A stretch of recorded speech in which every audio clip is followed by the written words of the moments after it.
Before we get started on today's episode, a word of caution. In today's show, we'll be diving into topics that include mental health struggles. While we strive to approach these issues thoughtfully and provide valuable insights, it's important to note that we are, of course, not mental health professionals. So this content should not serve as any kind of substitute for qualified medical advice. And if you or someone you know is dealing with mental health issues, we urge you to seek professional help immediately. National helplines and resources are available, and immediate intervention is critical for effectively coping and managing these kinds of concerns. With that, on with the show. You're listening to the Startup Podcast, a show focused on helping you build, run, and invest in Silicon Valley-style startups. Whether you're an investor, founder, or operator in a startup, you'll gain insights on the principles that power high-growth disruption the way Facebook, Google, and Uber do it. The conversation starts now. Hey, I'm Chris. And I'm Yaniv. I'm Mike. Now, today is a very special episode, the first of what will be a short series deep diving into a very important and under-discussed topic, and that is founder mental health. A lot gets talked about the toil and struggle, the loneliness of being a founder, but less is talked about the inevitable toll that this struggle takes on the human being behind all the headlines. And not talking about it, of course, just makes it worse. We've heard from many of you, actually, that this is a topic you would like us to cover on the podcast. So we are thrilled to have multiple-time founder Mike Filbey on the show today to share his story and help bring this topic out into the open where it belongs. Like many founders, Mike has had a challenging journey with his mental health, one which led him to leave behind the incredibly successful startup he co-founded. Mike, you've been generous enough to offer to share your experience with other founders. So welcome to the Startup Podcast. We're really excited to do this with you. Thank you so much for having me. I really appreciate it. I've listened to a few episodes. They're great. I'm not a huge podcast listener, but maybe I will be after I hear myself talk and fall in love with myself again. We'll see. That's right. It's a strange feeling. I strangely do quite like listening to myself talk on the podcast. I don't know what that says about me.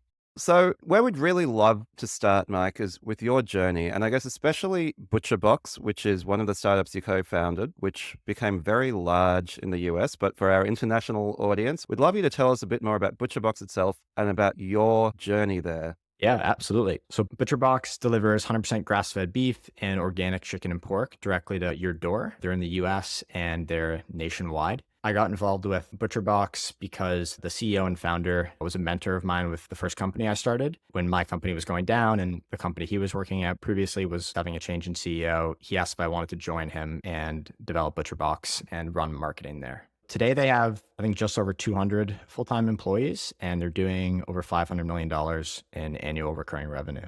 So this is a very fast, high-growth startup. You were involved there from early on as head of marketing. So tell us about the experience of being part of this high-growth machine, this rocket ship. I absolutely loved it. I was there for the first 4 years. I built out a 26-person marketing team, and I just loved going to work every day, and I didn't care about working long hours. I certainly had my struggles on the mental health side. I think a lot of people in the company did. I was probably at the biggest extreme. I've always been a very feeling person, so maybe that's part of it. But yeah, it was the best experience in my life. It was a really special group. I actually just got together last week with some of the marketing team as well as the CEO in Moab, Utah, and did some ATVing and rafting on the Colorado River for 5 days. So still very close with a lot of people in the company, still a shareholder, and rooting for them every day. Can you kind of go back to the beginning, perhaps? What was it like to get started, and what was it like when you reached an inflection point? What was going on around you? Yeah, so the timing for the business was perfect. We launched a Kickstarter campaign in the fall of 2015. I think it was the month before the front page of Consumer Reports. Are y'all familiar with Consumer Reports magazine? Just for anyone who isn't familiar with it, right? It reports on companies and whether they're good, bad, or ugly, and tries to create an objective rating for them, right? Yeah, and products and services as well. So it'll say like, hey, here are the top like mid-size SUVs, here are the top 10 vacuums. Anyways, the front page of Consumer Reports the month prior had a big picture of a cow and it said, wanted safe beef in red capital letters across the cover. And they said that if you're going to eat beef, it should be grass-fed, grass-finished, which is the exact product we were queuing up to sell. So the timing for the business really could not have been better. Do you remember like a moment or a period where it's like, hey, this thing is kicking off, like we're reaching an inflection point? In previous episodes, we've talked about like product market fit. You just feel it, right? That it felt like this thing is crackling and it's clear we're onto something.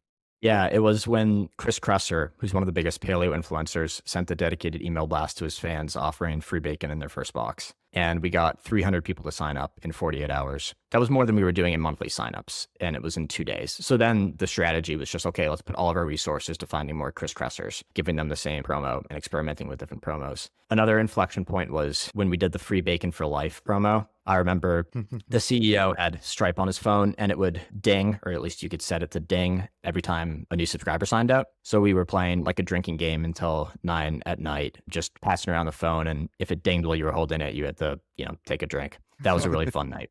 So how were you feeling during these kind of moments of elation? Like, I imagine this was the highs of startup life, right? Yeah, I mean, that was everything I ever wanted since I was a kid. Hawking baseball cards, Beanie Babies, Pokemon cards. I would have like yard sales outside my parents' driveway. I would sell cards at recess. I saw people come up to me and they're like, hey, you ripped me off on that, Charizard or whatever. I think they're all fair market prices and they're probably worth more today. So I think they got a good deal. But yeah, I've just always been like fascinated by entrepreneurship. Like, I really don't care much for money, but I ended up making a good amount of it just because I was doing what I love. I really think that's a central piece to my story is I never did anything for the money. I always did it because it was what I wanted to do.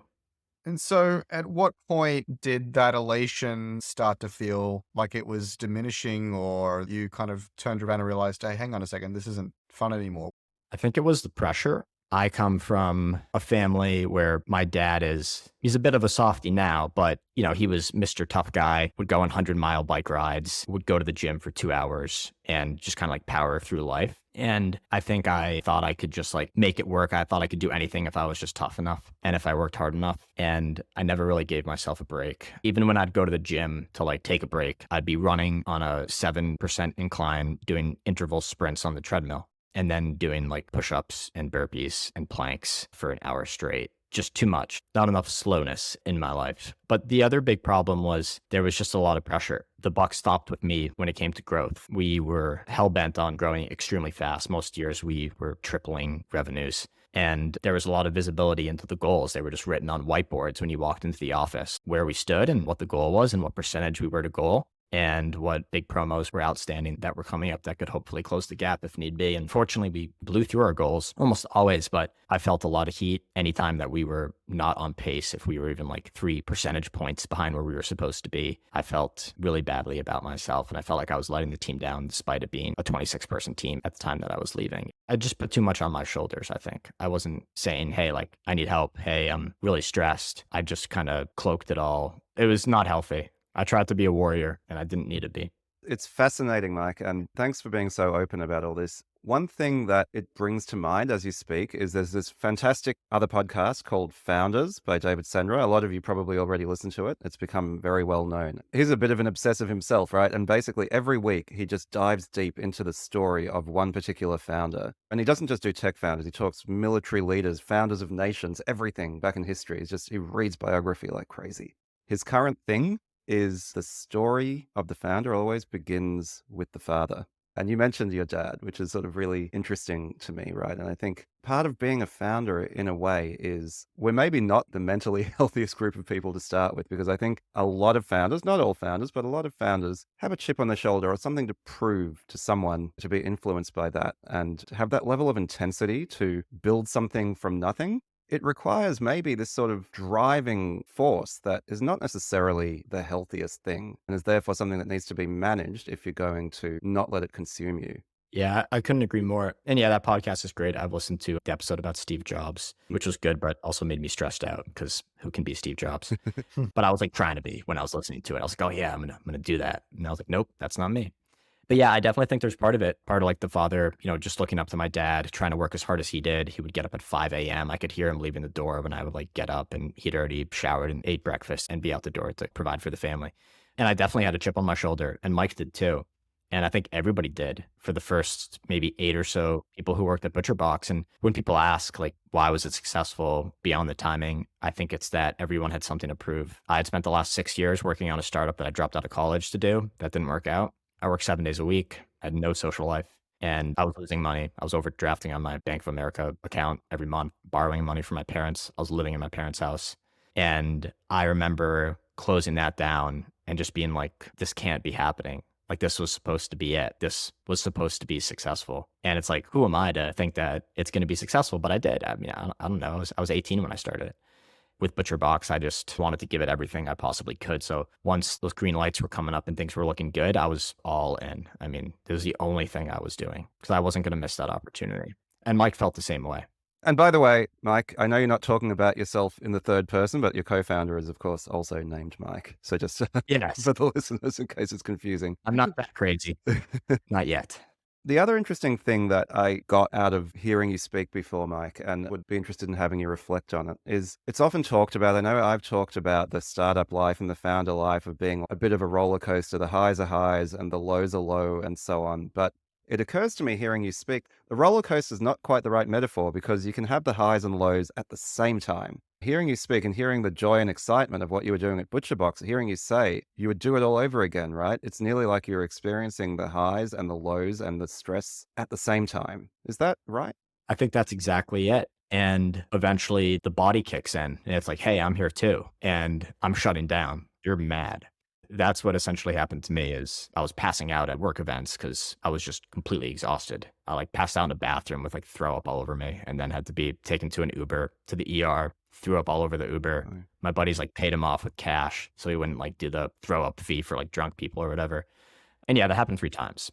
Not exactly that, but going to the ER and even spending some time in the ICU. So I was sacrificing myself for the company. And yeah, I would definitely take that back. If I wasn't working as hard as I was working, the company wouldn't have been as successful. But now hearing me say that, like, who cares? If the company was 80% of what it was when I left, that's not going to make any difference. They're huge. Mike doesn't need another $2.5 million. I don't need another $50,000. Yeah, I don't know. It doesn't matter. You describe these, I would describe them as fairly frightening, fairly overt events, right? I'm curious, at that point, the first time, second time, third time, is that when you said, hey, I'm burned out here? Or were you in denial about it somehow and still pushing through? When was the moment where you thought this is burnout or this is unsustainable? I think it was the moment when I realized it was stress. I went through like every possible cardiac test and I had a 48-hour EEG where it looked like I was out of the matrix and I had this like thing on my scalp with dreadlock wires coming out of it that I had to sleep with and keep on. And after doing just every possible test, seeing neurologists and all this stuff, and it's all like, nope, you're all good. You're all good there. You're all good here. You're all good there. And it was like, okay, like clearly I'm just so unbelievably stressed out that this is why it's happening. And that's like a pretty frightening realization. One thing I'm curious to understand is, were there warning signs that you ignored? Did you actually know you were stressed? Or is this something where you'd gotten so focused and fixated that you were actually completely disconnected from what was happening in your body?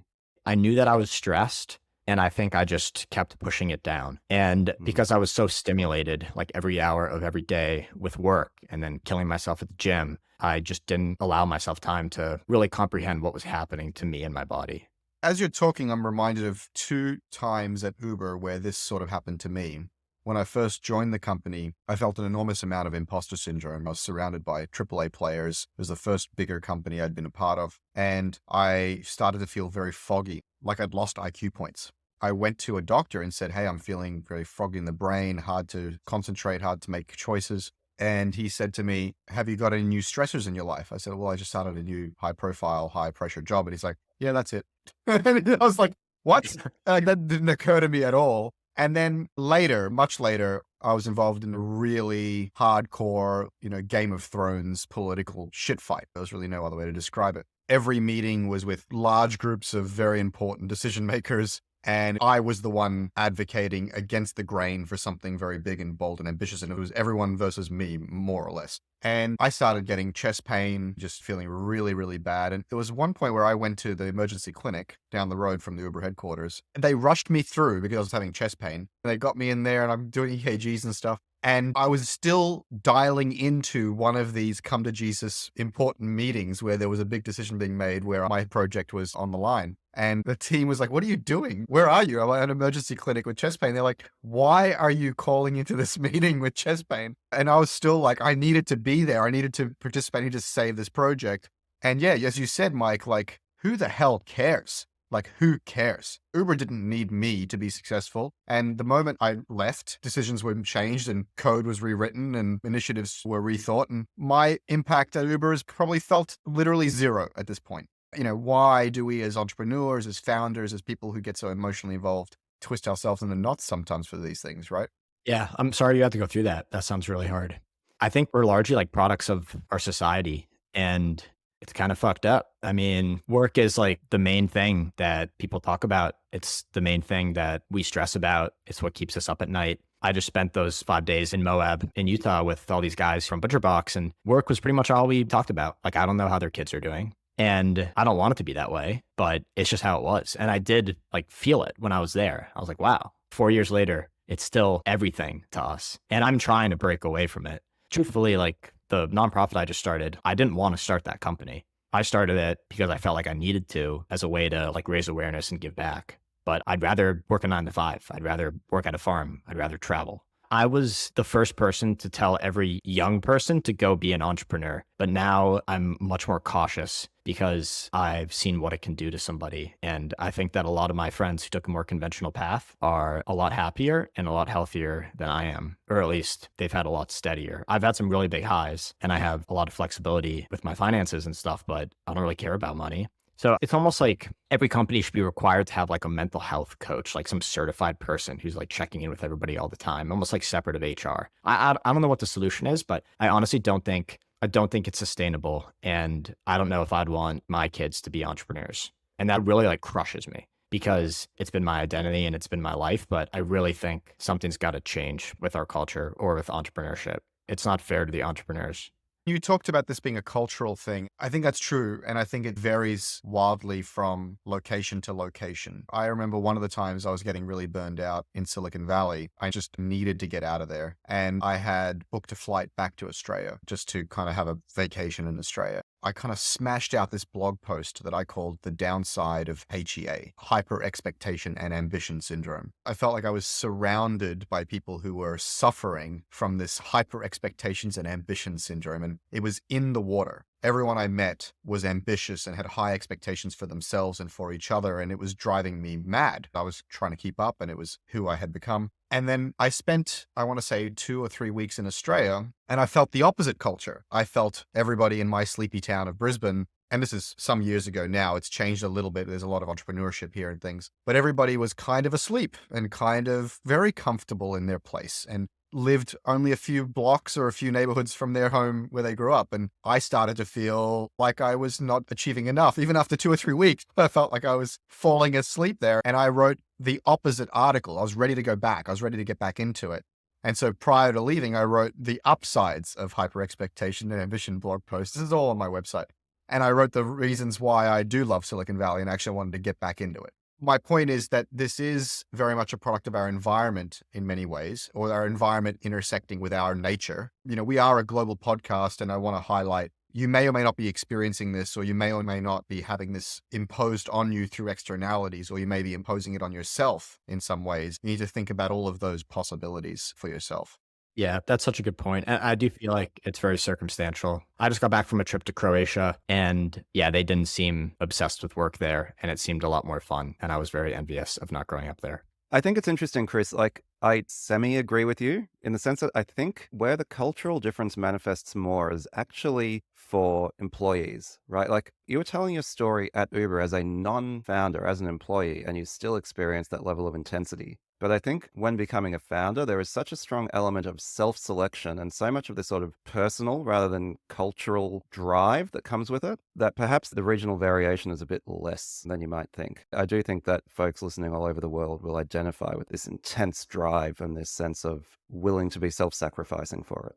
Yeah, I mean, I do think being a founder is a certain kind of psychosis, and I've obviously been a multi-time founder. But I think the problem I was experiencing at Uber is I was treating it as if I was the founder. The pitch to me was, come be the CEO and founder of the developer platform team. And I took that like straight to my soul. I was acting as a founder. And one of the cultural values at Uber was be an owner, not a renter, right? Basically be a founder.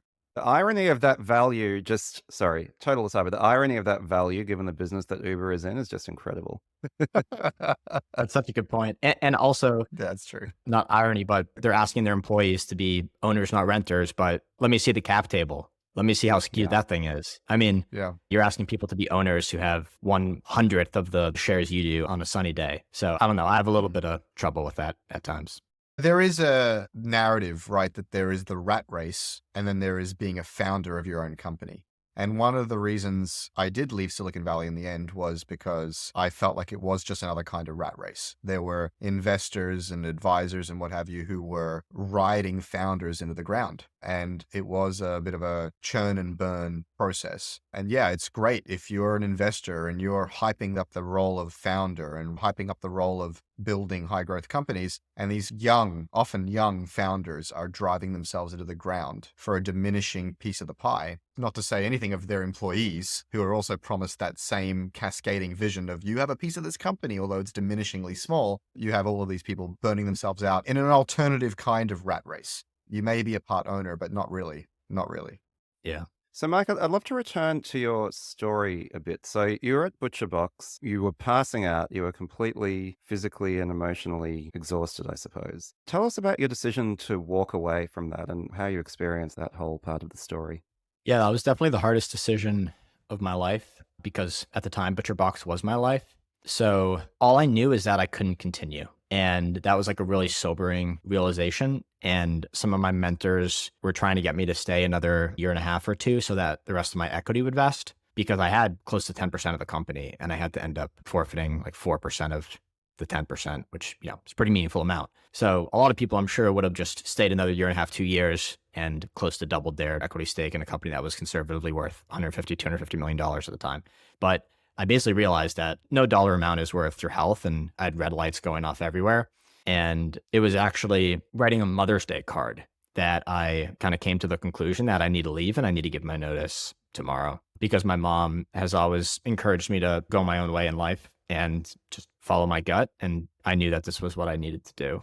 But my heart was beating through my chest when I asked Mike when he came into the office if I could chat with him for 10 minutes. It was definitely one of the scariest moments of my life. What about afterwards? You gave in your notice, you said you finished up the next day. What were the next few days, weeks, months like for you? Yeah, so I think I left after maybe 3 or so weeks. I was able to do like a presentation to the whole company. I think I called it Everything I've Learned to Date. And it was more of the soft skills kind of life stuff rather than marketing stuff. I don't think there was any marketing stuff in there. I did a separate presentation to the marketing team on basically like the same topic. And the company was nice enough to kind of throw me like a little bit of a party type thing as part of an existing quarterly celebration they were doing on a boat in Boston Harbor. So it was a nice send off. They did a really good job. And I felt bad leaving the company, but at the same time, I think it's what was best for the company. And I also built up a pretty self-sufficient marketing engine there. Basically, they needed me, but they didn't need me that much. And I think it was an okay time to leave. I'm also curious, Mike, to sort of understand your personal journey, right? Like when so much of your identity has been tied up in the company you're building and then you leave to look after yourself. What was that emotional, mental journey like for you? Yeah, I mean, so COVID happened, I think 2 months after I left. And my girlfriend at the time, she was the head of HR at ButcherBox, which is a whole nother story. So she was still working there and she was going to leave, but they really wanted her to stay. And when COVID hit, it's like, well, I can't do anything. Like we basically can't leave the house. So I might as well like work and make money. But we were living in a 500 square foot, essentially 1 bedroom apartment. That's about 40 square meters for non-American listeners. Yeah, it was tight. I think technically it was actually a 0 bedroom because we didn't have any closets.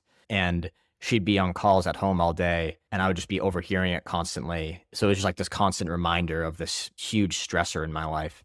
That was the first time in my life that I ever got depressed. I don't know like how to say definitively that you were depressed or not, but I was very, very sad for a long time and I wasn't motivated and I felt like I would never get out of it. And it made sense because I was just like alone during COVID and this massive, bright, shiny light in my life had been extinguished. And I had no idea who I was without entrepreneurship, without ButcherBox, without my team. It was incredibly scary. I thought I was going to take 90 days off and ended up taking more or less 3 years off. I wrote like a very short book for first-time entrepreneurs, which I don't have the courage to publish. And I started a nonprofit and I've been mentoring through Babson and Harvard, but I haven't done a whole lot. It's been a lot of trying to figure out like who I am without entrepreneurship. I mean, I still run a nonprofit, but without it being the core focus of my life. So, Mike, just before we get to the advice part of this, I guess I'd love to finish up the story of your personal journey with where are you now in that journey? How have you processed the experience that you've had as a founder? And like you said, you started a nonprofit, but it looks a hell of a lot like a startup to me. So tell me about where you're at now. Yeah, I mean, I'm struggling, to be honest. Like, I was nervous about doing this podcast because I'm a bit of a basket case myself right now. I'm not exactly sure what to do with my life and how to be happy. I started Pepper, this nonprofit, with the goal of getting millions of people on board and creating this like massive cultural change and giving. And I just have not enjoyed working on it, at least nearly as much as I anticipated, which is like sad to admit, but I think it's mainly because it's a bit of a sobering subject. And also, I'm working alone and like I love people. Like, I loved coming into ButcherBox every day, greeting everybody as they walked in, cracking jokes, going to trivia, going to Charlie's Beer Garden and Harvard Square, getting burritos. And now it's just me and I'm making like every decision myself. It's all in my head. My wife and I are self funding it. I'm like trying to get grants and stuff. It's really hard. All the money's going to AI. I love it when people sign up and we're definitely making a big difference already. But yeah, I'd be lying to you if I said I was happy and if I said I love doing this. It's very much something that I need to make the sole focus in my life, but I keep just coming back to the desk and doing work rather than doing work on myself. And I think it's because that's just how I've operated for the last 15 years of my life. And that's something that needs to be broken and rebuilt. I don't have a lot of answers, but to say that there's a lot of people struggling. And I think at the core of it is kindness, both to yourself and to others. I really think that goes a long way. And I haven't been kind to myself. Something you said in there, which we need to say more often, over and over and over again, is everybody is going through something. And I think historically, business has been about putting on your professional mask and not revealing any of the chinks in the armor. It's like going to war. And everyone answers the question of how you're doing with like, yeah, I'm fantastic. How's the company going? Really great. Yeah. This is like this kind of like non-answer answer. There's only one answer. My sense is when I get to know anyone at all and they reveal anything about themselves of substance, somewhere in there is a struggle, a mental health struggle of some kind, whether it's a feeling of impostor syndrome, a feeling of being overwhelmed by their child or by their spouse, feeling like their startup is not going well or well enough, burning out, or even a little bit of denial. I've mentioned this on the podcast before. I have anxiety and panic attacks. I think the number one takeaway from any episode like this is that this is common. Nobody is alone in experiencing it. And it's only taboo and social norms that are suppressing the conversation and making you feel like maybe you're alone or you're different or weird. You said you don't have the answers. And in a sense, I don't think there are answers as such, but I think talking about it is such an important part of it. And yeah, Chris, your point to normalize it. I'm in therapy. I'm not talking to my dad at the moment. There's a bunch of stuff. We all have our struggles, right? Making that normal is part of the answer, talking about it and normalizing, also working on yourself. So yeah, one thing I'm curious about, Mike, is you mentioned those 3 years where you weren't working as such and working on yourself. And this is maybe where we start to talk about, what are some things that might be useful takeaways for other folks listening? What sort of things did you do to work on yourself and what did you find most valuable for you?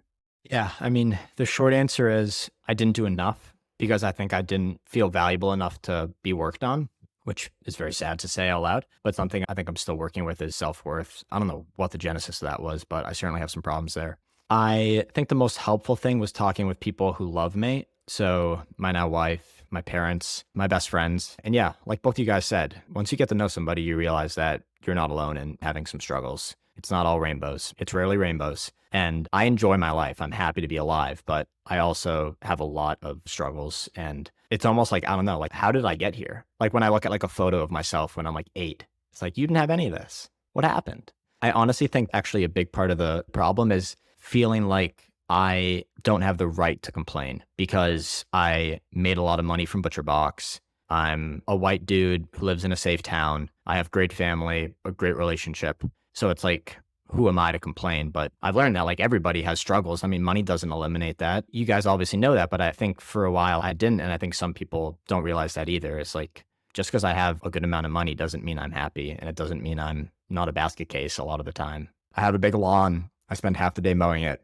I'm worried about not doing enough string trimming because my neighbors have done it 3 of the last 4 times. It's like, it's the stupidest things to concern myself with and spend my time on, but that's what I do. I think it was Jim Carrey who said, I wish everybody could experience being rich and famous so they could realize that it doesn't make their lives better. It's so true. There is obviously a point up until which having more money makes your life better, right? If you are struggling for food and shelter and health and this kind of thing. But there is a certain point where there is rapid diminishing returns for how much money can help you, right? Having a bigger TV doesn't let you watch better or more TV. Having a better car doesn't let you go actually much faster because there are speed limits. It doesn't get you from A to B any better or quicker. Having a bigger house doesn't give you more shelter. And in fact, these things tend to start to own you, right? You have to worry about dinging your car or cleaning your house or keeping up with the next TV. And very frankly, I'm speaking from experience. A whole bunch of new problems presented themselves as soon as money started to become something that I had in proportions that other people didn't have. Not the least of which, the way other people treat you or other people expect you to treat them. A lot of people, I think, listening to this could be feeling like, well, once I make it, or once I'm rich, or once I have this other goal achieved, then I will feel better. And I really think feeling better has to be an intrinsic thing, an intrinsic practice of gratitude or self-work or self-worth. It is something that comes from you. And again, I'm excluding people who are below certain thresholds. They absolutely need more money. But at the top end, money has these real diminishing returns. And I would just stress for people to not think that happiness is beyond some other horizon, like money or a goal. I think money solves a certain class of problem, but it also doesn't solve other classes of problem. And so if you think it's going to solve all of your problems, it's not going to. I have seen some of the people who I know who have become the most oddball or having most mental health problems are the people who have been the most successful. There is one person I can think of specifically. We could use Elon Musk as an example, but someone else who I know has been very, very successful. Angel invested in all the household names you've ever heard of, made tons of money, and has really basically gone off to the bush to try to find himself. And I suspect it's because he realized, I have, for all intents and purposes, infinity money, and I have still not found happiness. And so I need to go talk to shamans and spiritualists and things like that. The worst kind of problem that money can give you is this existential crisis of, holy shit, what's left? Like, if this isn't making me happy, what's left? We're having a conversation about money, but I think it's about more than money. It is about achieving your goals and the dark side of that, right? Because I think a lot of us are conditioned to say, okay, I'm feeling bad. But if I achieve this goal, then that feeling will go away. And that goal, especially in our Western capitalist societies, is often tied to money, but it can be tied to other forms of success, right? Oh, my startup was really successful, regardless of money. I get married and have children, whatever it is, right? I'm famous, I'm on TV. What happens is when you achieve that goal and you realize it hasn't solved your problem, it's an extinguishment of a certain type of hope. Right? You're like, I pinned everything on this type of success, on this achievement, and it didn't give me what I was hoping to. And now I'm a bit lost. And that is scary, right? There's that old saying, wherever you go, there you are. It's a way of trying to run away, to say, okay, this external accomplishment will somehow deal with the problem that is actually inside me. And it rarely does that. That exact phrase is what we've been using recently, my wife and I, because we're talking about moving to New York. And I said, remember, sweetheart, wherever we go, that's where we are. We may benefit from and enjoy and thrive in New York, but it won't solve some of these feelings of lack or of concern or of boredom, actually. And this constant need to be doing the next thing and the next thing and the next thing. Our relationship slogan is what's next. And I think part of that is a little bit toxic, right? We are never content. Can't believe you have a relationship slogan. It's like a relationship song. You don't go and get one, but you end up falling into one. We didn't go and pick a relationship slogan, but we fell into one. Okay.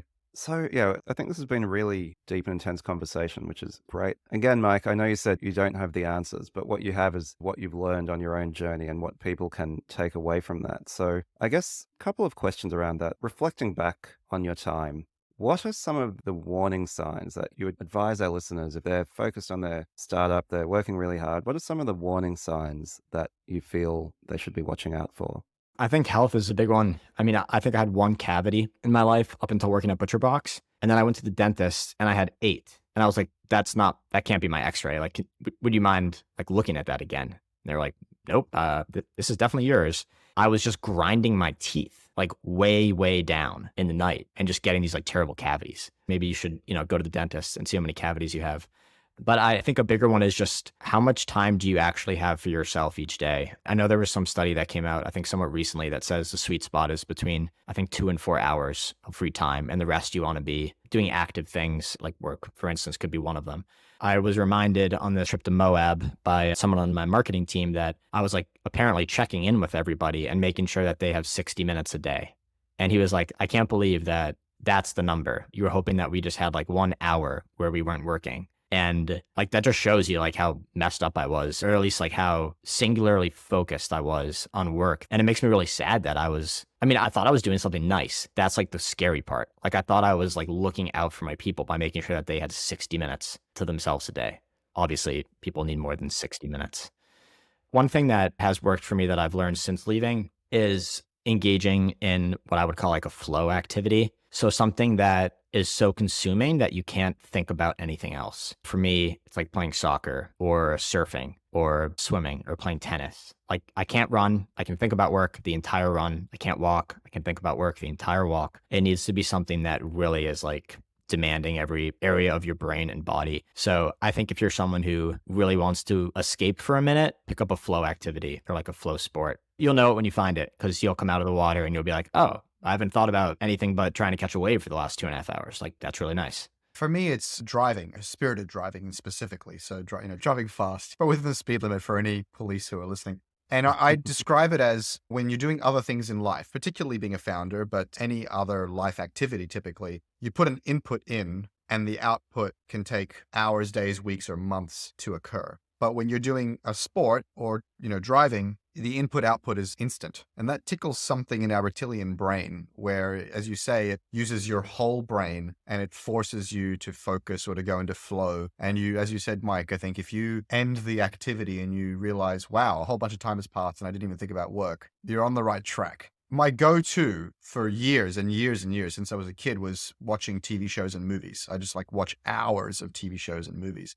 But I think that it's actually not as good as I think it is. I've always thought of it as like a heat sink, something that lets me decompress and distract myself. But because you're sitting down in a room in front of a screen, I think it actually contributes to sadness, depression, or despondency in some cases. And so I do think it has to be more proactive, out of the house, getting out and doing something different. And that's a mistake I make to this day. And I need to spend more time out of the house. I'm a bit of an introvert when it comes to that kind of thing. I'm also curious about asking for help. I think that's something that is important. And you talked about your family and friends and people you cared about. How did you find the experience of asking for help? What advice can you give on the best ways to seek that help? And perhaps what would you do differently next time in that regard? I think the biggest thing I would do differently is ask earlier and don't be afraid of what they're going to say. Because if there's someone who really loves you and wants you to be successful, they're going to say the right things. When I talked to my parents about it last week, and I told them that, like, hey, I don't know if I have the right headspace right now to, at least by myself, go make pepper this like really big thing. Because like my dad had said to me when an article came out about pepper, like, oh, like, I feel like maybe I survived that motorcycle accident so that you could be born and start pepper. And I was like, ooh, man, like that's a lot of pressure. So I was kind of nervous about kind of having that conversation with my parents, but my dad was just like, well, like, how much money have you donated already? And I was like, well, like about $6,000. He's like, what does it cost to save a life with the charities you're working with? And I'm like, less than 4,000. He's like, all right, well, you've already saved a life in a few months. That's pretty cool. So he just had like the opposite reaction of what I thought he could, even though I knew like deep down he was going to say something really encouraging. I think it was just me reading into too much of a single comment he made when clearly he's just trying to be supportive and enthusiastic. But I just kept spinning it around in my head and feeling guilty about not getting as far as I wanted to with it. Well, I think it's a really interesting story about your dad because getting help from people who care about you is not the same as getting unconditional support for what you're doing. I think that's an interesting thing, right? Like sometimes the instinct can be like, I just want you to tell me that I'm doing the right thing. And to your point, that can actually make the pressure more intense. Sometimes you need to get people to tell you the truth about what something is doing for you. And for me, some of the most valuable conversations I've had about my own balance have not been easy conversations, but they've been conversations that have centered my well-being rather than the success of my goals at the center. I totally agree with that. And that happened within the same conversation where my mom, we were just on this trip together for a week in Croatia. And when I brought this up, she said, yeah, I mean, it's clear that you have like a lot of problems right now. And I was like, whoa. Like I had no idea that she could like see that. But clearly she already knew without me even saying anything. That was a wake up call for me. Is there anything else in the realm of advice or things you've learned that you wanted to share through this journey? Yeah, there's a little passage I was hoping to read. It wouldn't take more than 60 seconds. Please do. Okay, cool. So to give a little context, each summer between the ages of 13 to 16, I would go to this outward bound camp in New Hampshire, which was like 7 weeks long. And they would have tree talks once a week where a counselor would give a talk on something that they're passionate about. And I actually wasn't there for this tree talk, but it's one of the more famous tree talks. And it's just an excerpt from it. But it's by Owen Fink, and it's called, What Do You Want to Be When You Grow Up? Just this May, I graduated from college, so I frequently asked myself what I wanted to be. The more I thought about it, the more any anxieties I might have felt faded. They faded because I began to realize that I know the answer to the question. It's not the kind of answer that parents or even friends are looking for when they ask it, but it's an answer that I know deep down in my heart. I want to be a good friend. I want to be honest with myself and with others. I want to be someone who loves looking at clouds. I want to smile more than I frown. What do you want to be when you grow up? There are two types of answers to this question. One type changes with the situation, but the other stays the same no matter where you are. I know which type is more important to me. That's why it doesn't bother me that I don't know whether I want to be a banker, a baker, an astronaut, or an artist, because I know what I want to be when I grow up. I want to be someone who people turn to when they need help. I want to be someone who stops on a clear night to look at the stars. I want to be someone who appreciates good music. I want to be someone who listens to the wind. What do you want to be? So I come back to that when I'm getting really stressed with work because it reminds me that like I'll always be me. And that's really valuable to me and that makes me happy. And like Pepper can shut down tomorrow, I'll have me. ButcherBox could have shut down the first week, like I'll have me. And I think remembering yourself outside of your work self is maybe the most important thing. Wherever you go, there you are. And so make sure that that you is someone that you like, that you think is doing the right things and prioritizing the right things. That's really beautiful, Mike. I'm reminded of a wise man, I think his name was Yaniv, once said, you want to care a lot, but not too much. And I think that's true, right, of your startup. It's not who you are, it's what you're working on, it's what you're doing. But you as an individual are enough in and of yourself. And I think that's really important to remember for everybody. Mike, it's been so generous of you and so brave of you to be so honest and forthright on this episode. Thank you so much for doing that. This is going to be the first of a series of conversations we'll have about this. And I think starting with such a frank and honest journey from a founder, the people we really speak to on the show, is the exact right place to start before we start getting academic about it or trying to deal with solutions about it. So thank you so much for doing this with us. Thank you both. Yeah, I mean, I'm a little nervous about like how much I put myself out there, but I'm happy I did. That was kind of my goal coming into this conversation. I knew I didn't have any silver bullets for people, but I knew that I could be honest and I know that I've been through some shit and I came out the other side and I like who I am. I just need to figure some stuff out. So yeah, hopefully it's useful to some of your listeners.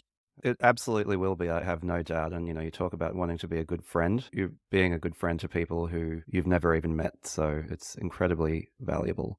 Now, just before we finish up, this is maybe a slight change of tone, but we'd love to give you the opportunity to talk a little bit about Pepper and what you're working on so that folks who may want to help out with your mission there can do that. Sounds good. So yeah, I started this nonprofit called Pepper. And I created it because after I left ButcherBox, I wanted to donate a meaningful amount of the money to charity, but I wanted to make sure that the money was really going to make an impact. And I ended up reading this book called The Life You Can Save by Peter Singer, which my wife recommended. And the book has some problems, I think, in that Peter basically says that you shouldn't spend $1 on yourself if you don't need to, because there's so much need in other parts of the world. I read this book, and the big thing I really took away from it beyond the guilt I felt, which I wrestled with for a while, was that a very small amount of money can actually make a really big difference in low-income countries, especially when it's on like preventative health interventions, such as preventing people from dying of malaria or giving kids vitamin A supplements so that they don't go blind from vitamin A deficiency, which costs like $2 a year.